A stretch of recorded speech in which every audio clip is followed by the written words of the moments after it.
And your anchor for tonight is Rahul Kanwal, managing editor of TV Today, who as we speak reports from the front line from where India is launching its fight back at the provocations of Pakistan. It's an undisclosed location in the Samba sector, which as we speak is currently under fire. Rahul Kanwal is now going to take you through this live special broadcast of Centre Stage from Samba sector. Good evening and a warm welcome to this special edition of Centre Stage being brought to you tonight from a border observation post in the Samba sector along the international boundary between India and Pakistan. Right behind me, just about 100 meters away from here, lies Pakistan, and there's a fence dividing the two countries. There is immense fog tonight, as there has been over the last several nights, and Pakistan has continued through the day to resort to unprovoked firing. Fairly close to where we are this evening, there was sniper fire that took place in a border observation post very similar to the one that we are in tonight, where there were snipers on the Pakistani side who were attempting to fire through this lookout hole that you see in the wall. It's made in a way that this person, this Jawan who's on a light machine gun, is able to look out and keep an eye on all that's happening on the Pakistani side. The sniper who was in a BOP of a similar kind on the Pakistani side was attempting to hit in. That shows the level of training of the Pakistani soldiers who are deployed, and several BSF officers we spoke to actually felt that Pakistan has now mixed its regular army with the Rangers, because the level of precision firing that we are seeing is far more than what you'd expect from a paramilitary force. They're expecting that highly trained regulars are now actually deployed on the other side of the international force. And it was at a similar BOP like this where a mortar fell yesterday in the afternoon. That's when Constable Devinder Singh of the 9th Battalion of the Border Security Force had a shrapnel come in. Very, very unfortunate incident, because when you're here, you're relatively safe. This building is very strong. It's a fortified structure, so it's very difficult for anything to actually come in. But as luck would have it, he had a mortar fall very close to his BOP, and one of the shrapnels came in and hit him despite the helmet that he had, despite the bulletproof jacket that he was wearing. A shrapnel came in and hit him. And that is something which was very unfortunate. This morning at the frontier headquarters of the Border Security Force, the Director General flew him himself. There was a wreath-laying ceremony, solemn moment, moist eyes as his colleagues remembered Constable Devinder Singh, who came from Aligarh, usually stayed out in the post at the company headquarters, very rarely came out, was deployed because of the tension that we've seen over the past few days, and that's how he lost his life. To get a sense of the kind of problems that the BSF soldiers have been facing since New Year's, when all of us were partying, but these people have been out every single night, not able to get one wink of sleep because of the heightened tensions. What's the kind of life that they're leading? What are the kind of problems that they're facing? We went out earlier tonight with a patrol party that was looking out for infiltrations from the other side. Remember, there were about 100 terrorists who Pakistan, India suspects, is trying to sneak in. What are the kind of problems these people face? How are they dealing with them? Let's take a look at this report. The headlines today: crew is out tonight along with a patrol party of the Border Security Force very close to the international boundary. You can see a huge amount of fog has engulfed this entire area, making it very difficult for these soldiers to be able to spot anyone coming in. And one of the other things that I've noticed, which I want to point out, is just take a look at the grasslands on the Pakistani side of the international boundary, going way back. They don't bother to cut the grass. There are no lights. All the big lights that have been installed are all on the Indian side of the electric fence. And the reason is we want to be able to see who's coming in, and therefore we want the land clear. Just, I'll show you symbolically. If you see, this is a farm area where you've got cultivation taking place, and the idea is to keep it as clear so people can look out as far as possible. Whereas on the Pakistani side, it's a bit like this, where the grass is allowed to grow wild, so that if somebody is coming in, these soldiers are not able to look very carefully. And also at this time of the year, you can see the amount of fog around me. It is very difficult to be able to see anything in any case. Let's try and speak to some of the officers and soldiers who are out. In fact, the commandant of the BSF battalion that we are with is out himself on a patrol. And let's try and understand what's happening. Mr. Harilal, thank you so much, sir, for speaking to Headlines today. Sure. I want to begin by understanding why you believe this international boundary has heated up so much recently, because this has happened in recent years along the line of control, even after the ceasefire. It hasn't happened here where there's no dispute over the boundary. What do you think deployed over here is going on?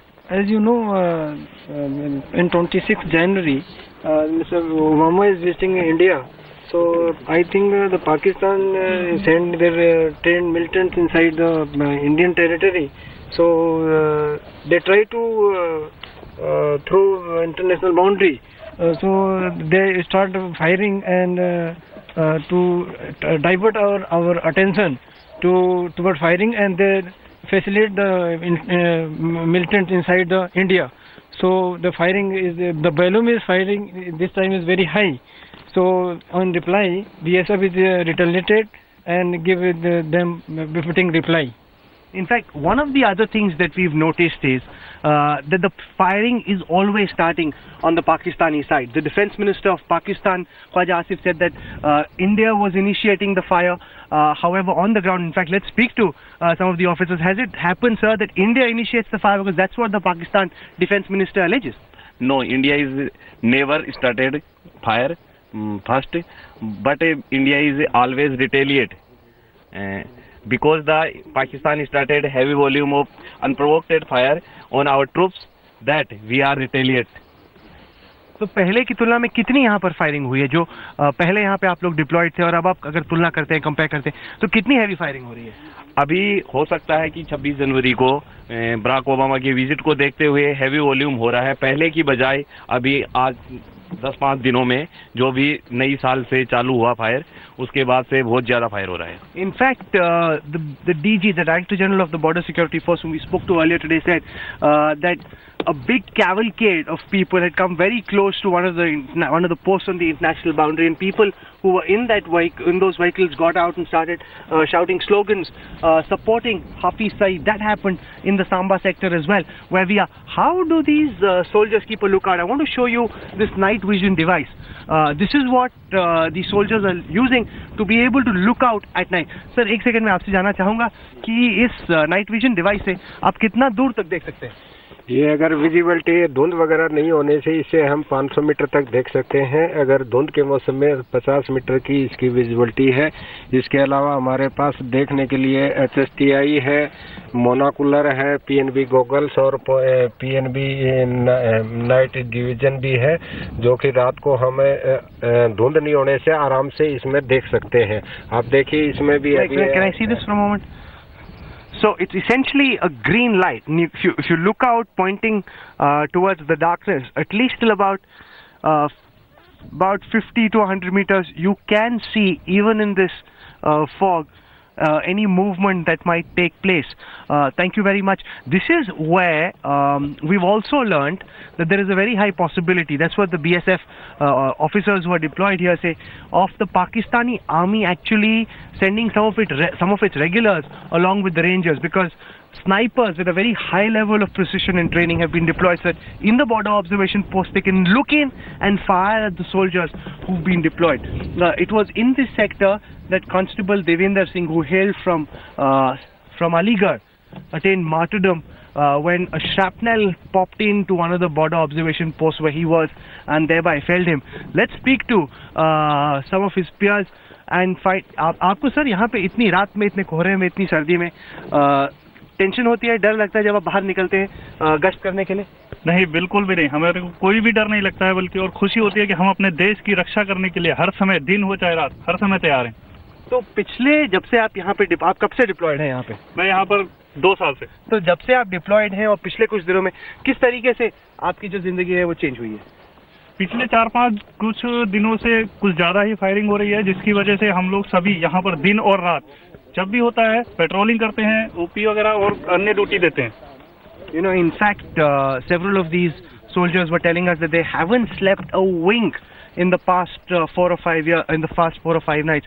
So while everyone else was in a celebratory mood, completely different kind of fireworks taking place here in the international boundary.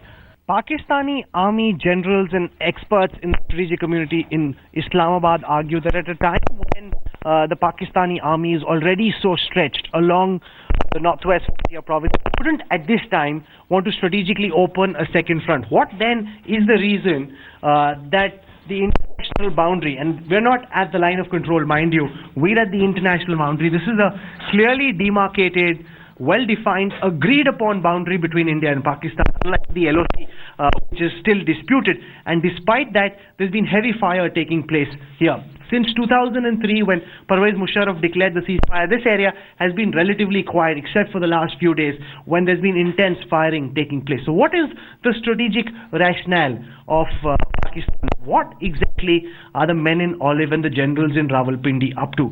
Earlier this afternoon at the Frontier headquarters, I caught up with Border Security Force Director General D.K. Pathak, who was on a tour to the forest areas to get a sense of the operational readiness and boost the morale of his troops, who suffered a fatality yesterday. What is the IB and how long is this continuing? Here is D.K. Pathak, Director General of the Border Security Force, speaking exclusively to Headlines Today. कुछ reports ऐसे आ रही हैं कि Hafiz Saeed Samba sector में Pakistani post की तरफ देखे गए हैं. क्या आपको लगता है कि उनकी इन्वॉल्वमेंट है, खासतौर से लश्कर के टेररिस्ट को भारत में इन्फिल्ट्रेट करने में? देखिए, हम लोग की इंफॉर्मेशन के मुताबिक काफ़ी मिलिटेंट्स, खासकर एलईटी के एंड एचएम, इन दोनों के मिलिटेंट्स वेट कर रहे हैं अक्रॉस द बॉर्डर, और वो हमेशा इस इंतजार में है कि कब उन्हें मौका मिले ताकि वो इन्फिल्ट्रेट कर सके और इधर कोई परेशानी कर सके. कई अटेम्प्ट्स जो हैं इस साल ही, मतलब 31st नाइट से लेकर अभी तक कम से कम 3 अटेम्प्ट्स तो हम लोगों ने डेफिनेटली फॉइल किए हैं. उनकी प्रेजेंस है या नहीं है इसके बारे में हमारी डेफिनेट इन्फॉर्मेशन नहीं है, लेकिन एक इंसिडेंट ऐसी हुई थी 2-3 दिनों पहले, जब उनके नाम के नारे लगाए गए थे. कई लोग, उनके एक पाकिस्तान पोस्ट में कई गाड़ियाँ आई थी, उससे कई लोग आए थे. ये सुने हमारे फोर्सेस में, ये हमारे लोगों ने सुने हैं, और उसके बाद उनकी नारेबाजी भी हुई थी हाफिज सईद के फेवर में. तो रेस्ट इज कंजेक्चर, बाकी कैसे इंटरप्रेट करेंगे ये मैं कह नहीं सकता. क्या आपको लगता है कि अमेरिकी राष्ट्रपति बराक ओबामा की जो हिंदुस्तान की यात्रा है, उससे जोड़ के देखा जाए कि उससे पहले, जैसे पहले भी हुआ बिल क्लिंटन की यात्रा के टाइम पे एक स्पेक्टेकुलर स्ट्राइक, बड़ा हमला, क्या उसकी फिराक में है पाकिस्तान? देखिए, ये मैं बिल्कुल डेफिनेटिव नहीं कह सकता हूँ कि इस तरह की इंसिडेंट क्यों हो रही है, वो क्यों हमारे ऊपर फायर कर रहे हैं.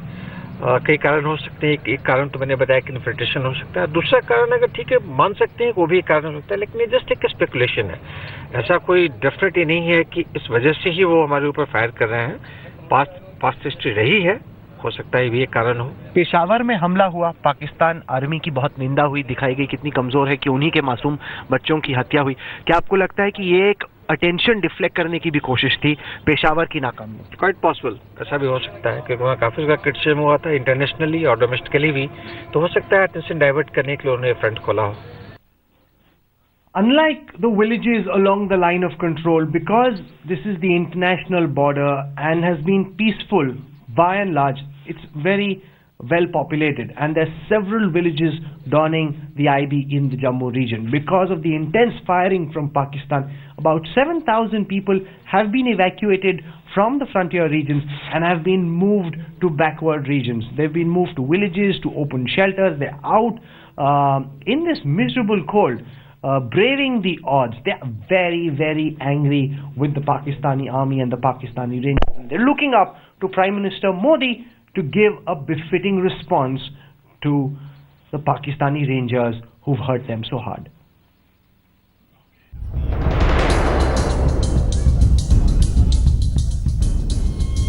"45-year-old Sheila Devi has been living in a temple after her house in Samba's Suchatgarh Kulia came under fire from Pakistan. Her husband, Gararam, is an army soldier deployed at the international border. And Sheila Devi underwent surgery just a few days ago. But instead of recovering at her house, she has been uprooted and forced to live in a temple with a daughter and ailing 80-year-old mother-in-law. Firing हो रही थी, firing की वजह से इधर आए हैं। मेरा ऑपरेशन हो गया है। डॉक्टर ने बोला 1 महीना, कम से कम 1.5 महीना रेस्ट करे, 1 महीना तो चाहिए चाहिए। Like Sheila Devi, more than 3,000 villagers have been evacuated from their homes following incidents of ceasefire violations. Most of these villages fall in the direct line of fire from the Pakistani side. As fear and panic grips border villages, the administration has issued an advisory asking villagers to vacate their houses. आज 5-7 दिन से लगातार चल रही है। अभी भी तुम्हारे यहाँ पर देख लिया, आपके सामने चल रही है। कोई नहीं सोचता, जब वोट लेने होते हैं सभी आते हैं, लेकिन बाद में कोई नहीं पूछता। आंखों से देखा कि कहाँ गोला कैसे पड़ा और कैसे मतलब इतना दिक्कत है हमारे गांव में कि अभी टाइम ही नहीं दे रहा, दो मतलब इकट्ठे पड़ रहे हैं। फायरिंग हो रही है, हाँ, पशु भी बहुत जख्मी हो गया उधर, और ऐसे लोग भाग रहे हैं, कोई पैदल भाग रहा, कोई गाड़ी भी भाग रहा, कोई ऐसे। Most of the villagers have now been advised by the administration and the security forces to evacuate as soon as possible. More than 3,000 villagers so far have evacuated their places in the frontal areas of international border. While all that is going on, this is going to be a tough time for people who are living on the ground zero with their families scattered here and there. They themselves wish that peace returns as soon as possible in these regions. With cameraman Dilip Sahu in Samba sector, Shujaul Haq for Headlines Today. That's all we have time for on this special broadcast being brought to you from the India-Pakistan international border. Remember, all through the night, these brave jawans of the Border Security Force will be deployed in this border observation force, keeping a hawk's eye on everything that Pakistan does. And that's the way it's been for them over the past few days, not being able to sleep for a single moment up through the night, because the moment a single round is fired, they have to be alert and awake through the entire night. And the day, of course, is another day when they have to be on duty, keeping guard, ensuring that you and I can sleep peacefully when we do. And remember, I've had this bulletproof jacket and the helmet on only for about 6 hours, and my back is breaking, and these people have these jackets and helmets on all through the day. Headlines salutes. Headlines today salutes their valor, their courage, and the fact that they're keeping vigil despite the odds. This is where we wrap up our broadcast tonight. News and updates continue when we come back on the other side. And Rahul will continue to report for us from the very place where India is mounting its fight back at Pakistan. Moving on now here on Centre Stage. The BCCI has picked the 15 players who will defend the World Cup in Australia. There are no surprises, but injured Ravindra Jadeja has been included in the squad. This leaves India's hero of the 2011 campaign, Yuvraj Singh. MS Dhoni captain, Shikhar Dhawan, Rohit Sharma, Ajinkya Rahane, Virat Kohli, Suresh Raina, Ambati Rayudu, Ravindra Jadeja, R. Ashwin, Akshar Patel, Bhunesh Kumar, Ishant Sharma, Mohammad Shami, Stuart Binney, and The playing 11 certainly picks itself up, but in the case of one of the batsmen losing form, are the reserves as good? Sources tell us Yuvraj Singh could have been in contention, but only as a reserve, an option the selectors did not want to exercise. In the absence of quality all-rounder, the selectors have tried to cover all bases, but in a World Cup which is being played in Australia and New Zealand, the question is, will this strategy work? In Mumbai, Rasesh Mandani, Headlines Today. And up next, the most comprehensive wrap of all the stories from across India and the world on Lava.